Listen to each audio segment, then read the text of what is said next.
Hey everybody, Christopher Bruce here with King Creative, and we're digging into another COVID conversation. This time I'm joined by Holly Quinn. She is the lead reporter at Technically Delaware. Holly, how's it going in your world? It's going all right. How's it going where you are? It's definitely been different, right? I Yeah. think we've all been adjusting and trying to do our best to just kind of keep things moving forward. And these chats have been great to gain some perspective and to get lost in other people's worlds because we all see things differently. We're all impacted by all of this in really kind of unique ways, yet a lot of the same ways at the same time. So what has really been your main focus these days as you obviously, think about what you have to do on a normal day-to-day basis with getting this information out in your platform? Yeah, I mean, first of all, um we're doing everything virtually. So, we're doing meetings, we're either Google Meet, Zoom, or by phone. We're not um an email, which it was something that was done before, but not exclusively. We would do more in-person stuff.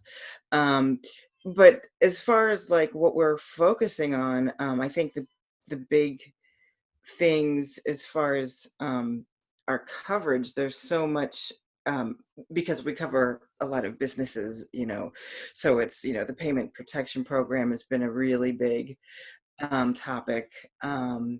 And the, you know, pivoting and adapting have been like two really, really big words in the business community.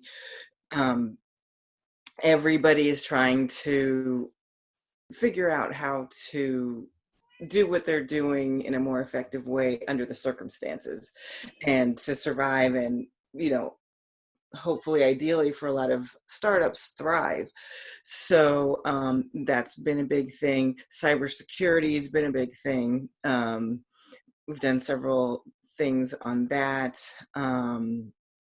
And just generally, and of course, work at home. And so there was a few weeks where it was, everything was about, working at home. And now we're starting to get into looking towards the transition is sort of where we're at for like businesses and co-working spaces. How are they going to eventually, you know, reopen, or how is it going to look? Some companies are maybe not even going to go back to an office again, or at least not at the level that they were before. So there's some like permanent changes that we're seeing from the people that we're talking to, where they've actually changed, um, whole business models. Um, so yeah, there's Yeah. definitely been no shortage of things to cover during this time. Yeah, it's a lot. And as businesses shift, as people shift more to that, work at home mentality or philosophy, I mean, people are learning that, people can be effective, from home. And we maybe don't necessarily need to have this giant office space and Hmm. incur that rent and that overhead. Now that obviously impacts those spaces. What are those? How might that kind of trickle down the road if people start leaving these giant, these large buildings? That's going to be an Hmm. interesting thing as that develops for sure. Yeah. it, and people are working from home, but a lot of studies show that if you work from home, you technically work longer and more hours. So I think some of these companies are thinking, oh, this isn't so bad. We could Mhm. we could have you stay home. Yeah, right. Yeah, it's definitely going to be different, and it's definitely going to have an effect on commercial real estate and everything else. There's a lot of and when it comes to like office space, that's been changing anyway. I mean, obviously, we know that the co-working spaces have been a big thing over the last 5 years or so, but also mixed use spaces. You know, um, where you have uh, apartments and offices and retailers, and that's sort of been a big thing Yeah. that's coming up, and that could get even bigger. I mean, because Yeah, no, absolutely. yeah, and that was sort of a trend. I think, and in Wilmington, the a lot of these buildings had been at one time just one company in the entire building. So whether it was the NBNA building or the DuPont was in, several of the buildings downtown, including the Nemours building, which is where the mill is located, which is where I'm not currently but working, but that's where I do work when I'm not working at home normally. And, just that was something that was big sort of through the 90s that now companies are not so much, there's a couple of banks that have their buildings, but um, everything's getting smaller, and really when you're talking about co-working spaces now, a lot of them, well, the mill, for an example, now they have their location on Concord Pike, Concord Plaza. And really the focus there is not even a, communal space, even though that's part of it, but small offices for businesses that, just they don't need a whole floor of a building, or, Yeah, not a whole building. yeah, So that's really something that we've been talking about for a couple of years as being a really good um, sort of office model. And those people in those tiny, glassed in offices are going to be, well, some of them are already in there. It's, if you have one person in one of those offices, you can, social distance, yeah. No, it's easy enough to stay yeah, separate in those yeah. environments, but still feel like you're a part of a community. It's one thing, I think not everybody's built to work from home. You got to have some, Mm, be the right kind of motivated, right? You got to be a proactive type of person. I think those that are effective at home still get up, they still shower, they still kind of get ready for work. I think at first, when a lot of people were home, they kind of sort of transitioned almost as a work from vacation mode, which mhm, doesn't last. It doesn't, you don't tend to, get the same type of productivity in the long run that way. But it's an interesting thing as we transition and as you see how people are able to adapt and really change. But these co-working spaces, and you talk about the mill and how their model is evolving, obviously it's going to be interesting to see how they have to implement some of the changes due to all of this. And the mhm, communal space areas are going to have to be maybe possibly reimagined a bit. mhm, But mhm. those small offices are really well suited for this. So that's actually Yes. maybe a benefit. Yeah, exactly. Um, um, and some of these offices for a while will probably have, employees sort of rotating when they go in, so that people will be able to, get out of their home office and go in. But yeah, there's gonna be a lot of changes, and I've heard from several different founders and executives that as they're going looking forward, they're really they've made the choices already that they're going to handle hiring differently. They're going to be a lot more flexible. They're going to allow remote work in some cases, from the beginning. A lot of companies are saying that they're going to allow a lot more work from home than they did before. And when you start opening up, hiring to more remote work, that really changes things because, Yeah. I mean, location doesn't become so much of an issue. Like if you want to work for this company, and on the one hand, well, companies might be hiring people from out of other states, but Right. people here can get jobs other places, too. So it's going to Exactly. be that's another thing that I think is going to be really interesting, um, as more companies see that it's not this impossible thing, and that they have one thing they've learned is that I think we need to be a little more flexible now, and um, I think that will be another positive. Yeah. So with you guys and technically Delaware, what are some of the things you're focused on specifically, and what's your day to day compared to what it was maybe prior to all this? Like, how has that really shifted for you specifically?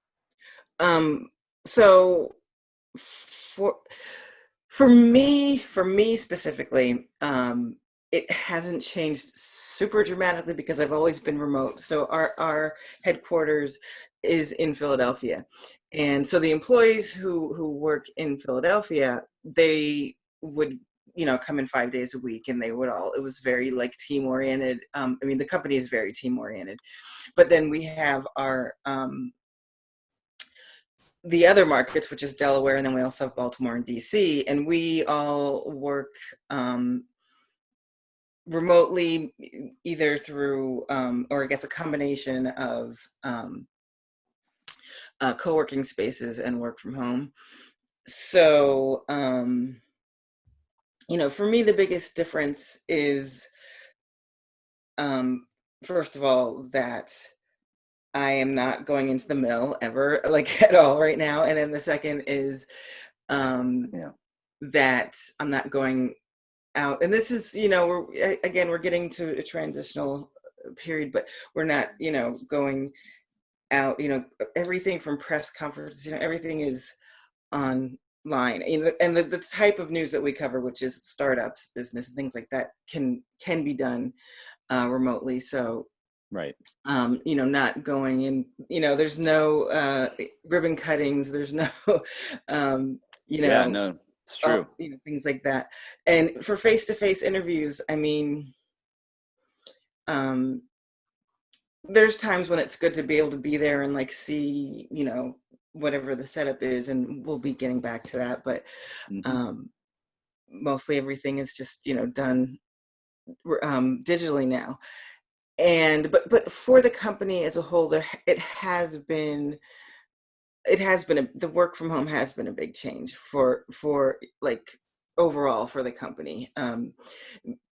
There was a work at home or work from home policy for the people who worked in the headquarters, but it wasn't.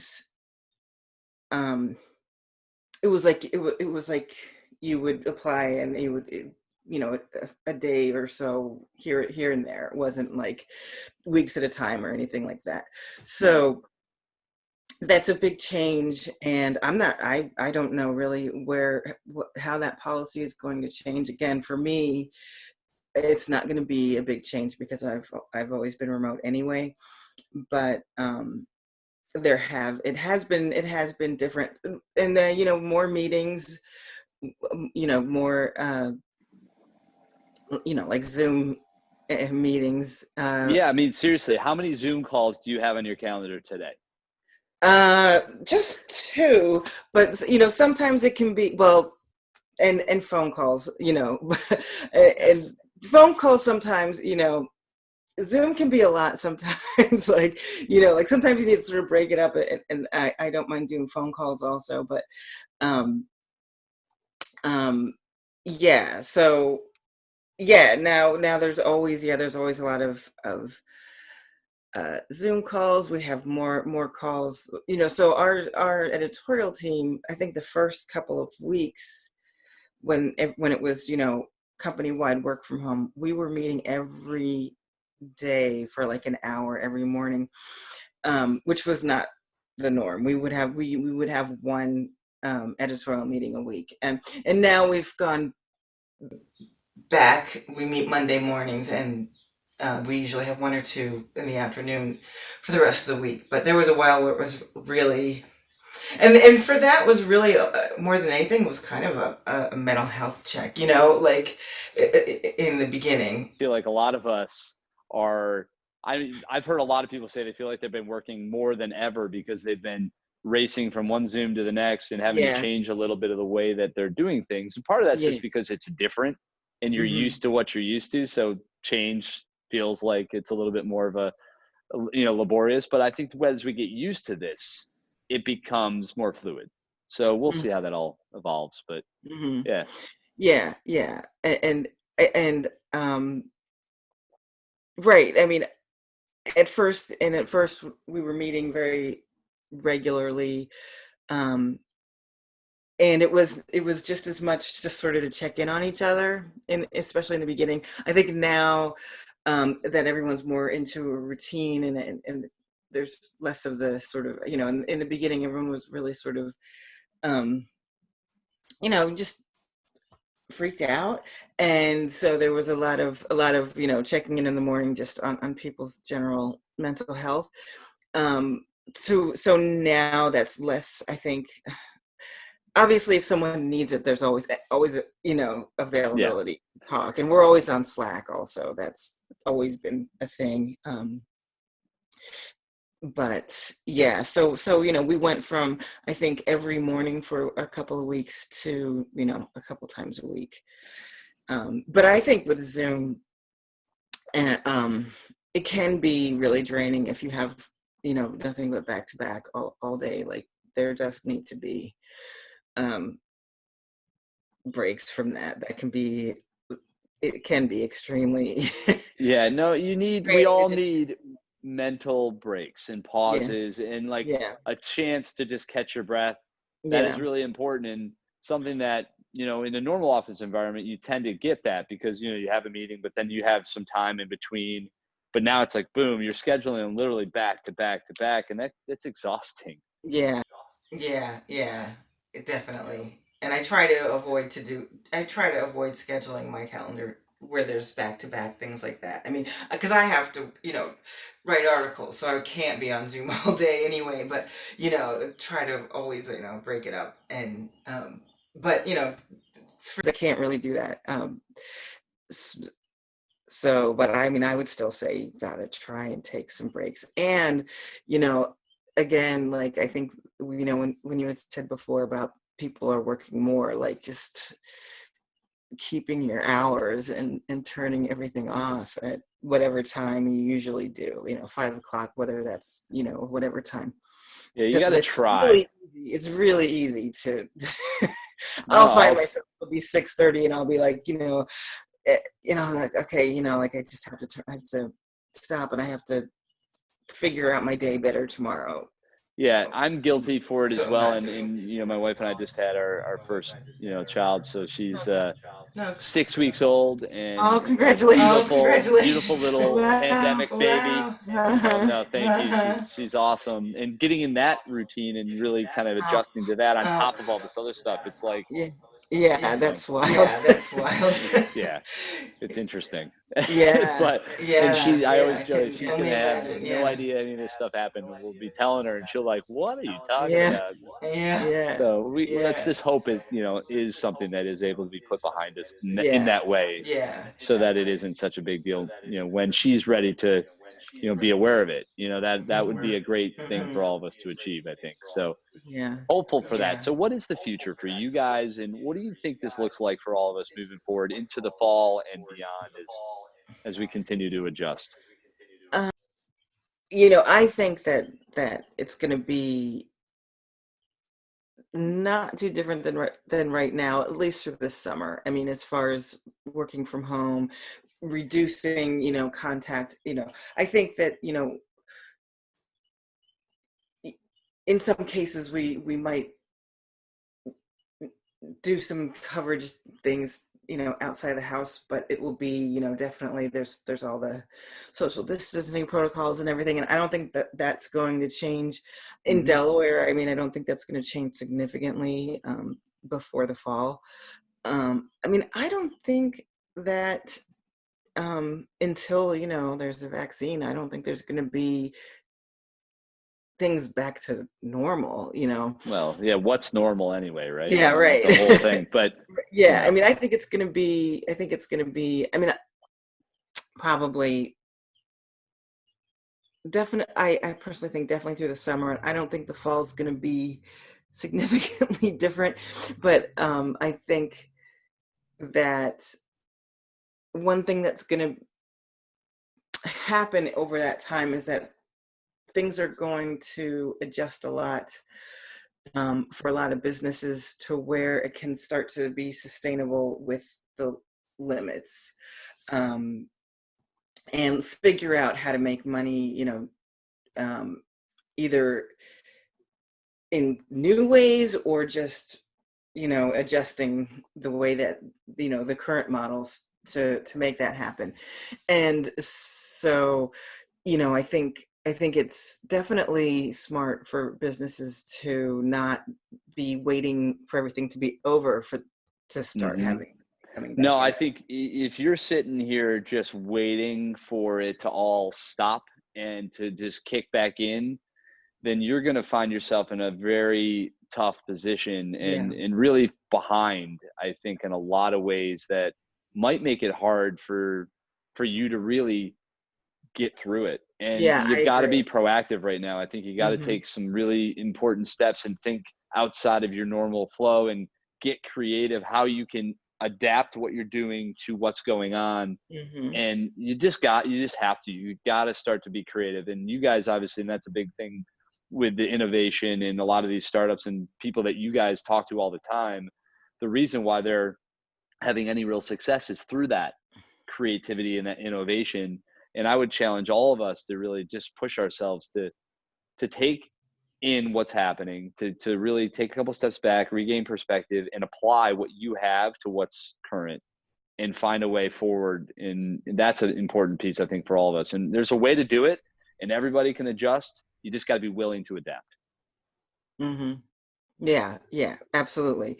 Um, yeah, and for different businesses, it's easier or harder, but I do think that the ones that are, yeah, the ones that are trying to wait things out are going to have the most difficult time, Yeah. because um, it is going to be, June, July, and if if there doesn't even have to be a backup plan, new plan of how to Yeah. do things, it's going to be it's going to be difficult. And I do think that already in Delaware, stores of retailers, with curbside pickup and things like Sure. that. Which is interesting, right? You got a shoe shop. I got a sneaker shop right next door, and Yeah. you've got people literally outside. Really. Got to get their fly kicks. You got to get those fresh kicks. Yeah.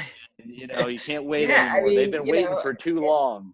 it's interesting, and it's interesting to see how retailers are dealing with this. But um, yeah, it's going to be a long haul. I mean, I remember in the beginning, people were really thinking this was going to be 2 weeks, or 4 weeks or 6 weeks at the most. You know, and I think that reality is set in for most. Well, obviously not everybody, but um, has set in for a lot of people. And a lot of the people that we talk to are we did a poll. We had Philly Tech Week, which was obviously the live events were canceled. Um, Hopefully they'll be happening in some capacity near the end of the year. But we did a virtual, one of the big events of Philly Tech Week is called Introduced, and we did a virtual version of that last week. I think it was last Thursday. And so there, in some of these panels, there were polls, and I know one of the polls was saying, when do you think things will, kind of when it is, will we sort of be able to consider it the post-COVID era, I guess. And Yeah. I mean, most people were looking at January. Yeah. Um, Interesting. So new year, yeah. new opportunity, new go at it, I guess. Hmm. And yeah, and it's going to be interesting. It's really, I mean, time will tell. That's the biggest thing that will Yeah. really get us there. I mean, there's no shortcuts. I mean, I think we just got to figure it out.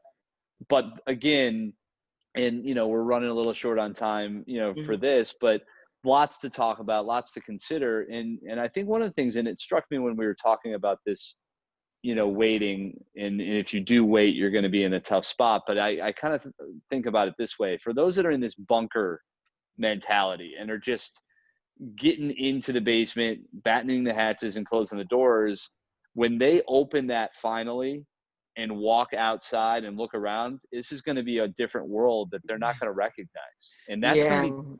that's going to be the part that I think is hard for them to adjust. And that's why it's important not to completely just stop. Right. You just can't do it. Yeah. I mean, think about like a shark. They need to keep moving to stay Right. alive. And I think in this case, we should be conscious of that. Yeah. And in adapting to change is a beautiful thing. It's an important thing that we all really should embrace. It's really, and I say this all the time, but it's like the only thing we can really count on: Hmm. change. It's Yep. always moving, constantly cycling. The world turns, Hmm. protons and electrons spin. They don't stop. We shouldn't either. And Yeah. that's kind of where I think we should be thinking right now. Yeah, absolutely. And and another thing that we hear a lot is just opportunity. There are opportunities to hold on to that. Hmm. This is a very unique time that will hopefully never happen again. you Right. know, but it, but it's also, we'll never have this opportunity again to have, maybe whether it's having the time for a lot of entrepreneurs who you know suddenly have more time and are sort of at a stopping place. Well, this is a big opportunity, um, and I think that attitude Yeah. of um, you know trying to make something specifically out of this situation that's out of our control is something that has been recurring, especially for the specifically like entrepreneurs, because obviously there are opportunities. There's always um, um, with things changing, there are things that people need that maybe they don't know that they need, that they didn't need in January. So, Yeah. that's sort of where a lot of people are. Yeah, I think that's a great way to look at it. And I think, if you've been thinking about writing a book or, creating an Mhm. album or inventing, something, hashing out, some kind of drawing or design concept, this is a great time to dig in to really push those things forward. If you've got an idea, if you got time, use it well. Mhm. That's the best thing. I mean, this is definitely a unique opportunity. And in any kind of chaos, there's always opportunities. And you have to Mhm. look at that and just, if you're willing to take that moment and seize it and not just sit here and go, woe is me, this is a problem, I'm having issues, because we all are. We're all dealing with stuff. It's just what you do with it. That's the difference. So, Yeah, sorry that I no, had it's to. okay. It's a little choppy, and it's partly because everybody and their mother is on a Zoom chat right now, and we're all Yeah, yeah. using too much bandwidth, and that's part of the problem, right? But Mhm. Holly, I just want to thank you for coming on to talking with us, and sharing a little bit of your perspective, a little window into your world and what you're dealing with as we all figure out how to do our best in this really challenging time. So thank you Yeah. so much. If anybody wanted to follow you guys or get more information on you, what's the best way for them to do that? Um, well, it technically is technical.ly, and you can go there, you can click on Delaware, sign up for the newsletter, and my email if anyone wants to reach out for either story ideas or, think they should be profiled or whatever.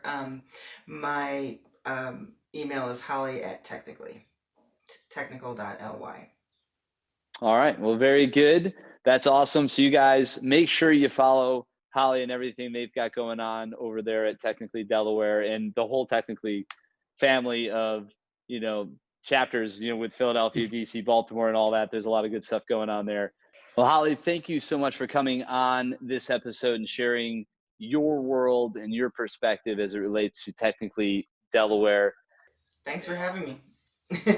I encourage all of you guys to get out of that bunker, to look around and put yourself in a better position tomorrow than you're in today. As always, stay awesome, stay healthy, and stay connected. This was another episode of COVID Conversations.